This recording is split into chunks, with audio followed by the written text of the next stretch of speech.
ରାତିରେ ସବୁ କାମ ସାରି ମା କେତେବେଳେ ପୁରୀରୁ ଫେରିବେ ଅପେକ୍ଷାରେ ବସିଥିଲି। ହେଲେ ଘୁମେଇ ଘୁମେଇ କେତେବେଳେ ଶୋଇ ପଡିଛି ଯେ ଉଠିକି ଦେଖିଲା ବେଳକୁ ମା ଯାଇ ଶୋଇ ପଡିଛନ୍ତି ସେପଟ ଘରେ। ଆଗେ ସବୁ କାମ ସରିଲା ପରେ ମା ପୁରୀରୁ ଆଣିଥିବା ଖଜା ଭୋଗଟିଏ ଖାଇଲି। କାହିଁ କେତେ ଦିନରୁ ବା ସ୍ୱପ୍ନ ଥିଲା ଟିକେ ଗଜା ଖାଇବି ବୋଲି। ତାପରେ ମା ଆଣିଥିବା ପଲା ସାଙ୍ଗରେ କୋଉ ଚୁଡ଼ିଟା ପିନ୍ଧିଲେ ସୁନ୍ଦର ଲାଗିବ ଗୋଟା ଗୋଟେ କରି ମାଙ୍କୁ ନେଇ ଦେଖିଲି। ରେଡି କଲି ସ୍କୁଲକୁ ଯିବା ପାଇଁ।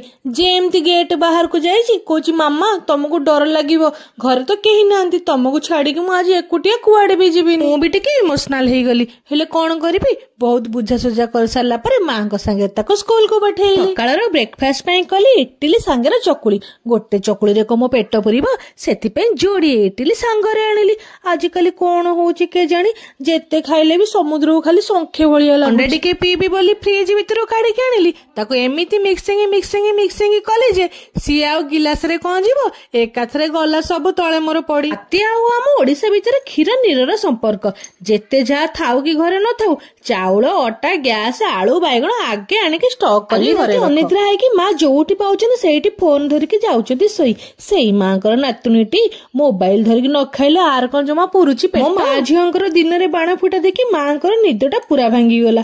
ଆଉ କଣ ହବ, ମାଙ୍କର ଆଖିଟା ସିଧା ଯାଇକି ଅଟା ବ୍ୟାଗ ଉପରେ ପଡିଲା। ମତେ କହିଥିଲେ ମୁଁ ଟିକେ ବସିଛି ଅଟା ଗୁଡା ସବୁ ଚଲେଇକି ରଖିବୁ, ହେଲେ ଏପଟେ ଅଟା ଚଲେଇବା ବଦଳରେ ବାଣ ଫୁଟେଇବାକୁ ଲାଗି ପଡିଲି। ଏତେ ସମୟରେ ଖରାପ ଅଟା ଦେଇଥିବ, ମା ଅଟା ତକ ସବୁ ଦଉଛନ୍ତି ଏକାଥରେ ଚଲେଇ। ଦୋକାନୀ ଠାରୁ ବା ଆମ ମା 2 ହାତ ଆଗ। ଯଦି ଖରାପ ଅଟା ଦେଇଥିବୁ ରେ ଭାଇ, ବାବା ଆମ ତ କାନକୁ ପୁରା ରକେଟ ବାଣରେ ଏମିତି କଥା କହିବେ, ଦେବେ ପୁରା ଫୁଲେଇକି ସିଝେଇ। ଆରଥର ଠାରୁ ଏଇଥର ଅଟା ପ୍ୟାକେଟଟା ଭଲରେ ପଡିଲା। ଆଉ ମୋ ଗପଟି ଏଇଠି ସରିଲା। ସାଙ୍ଗମାନେ, ମୋ ବ୍ଲଗଟି ଯଦି ଆପଣ ମାନଙ୍କୁ ଭଲ ଲାଗୁଛି ତେବେ ଲାଇକ୍, ସେୟାର ଆଉ ଫଲୋ କରିବାକୁ ଜମା ବି ଭୁଲିବେନି। ଜୟ ଜଗନ୍ନାଥ। ଦେଖା ହବ ନେକ୍ସଟ ବ୍ଲଗରେ।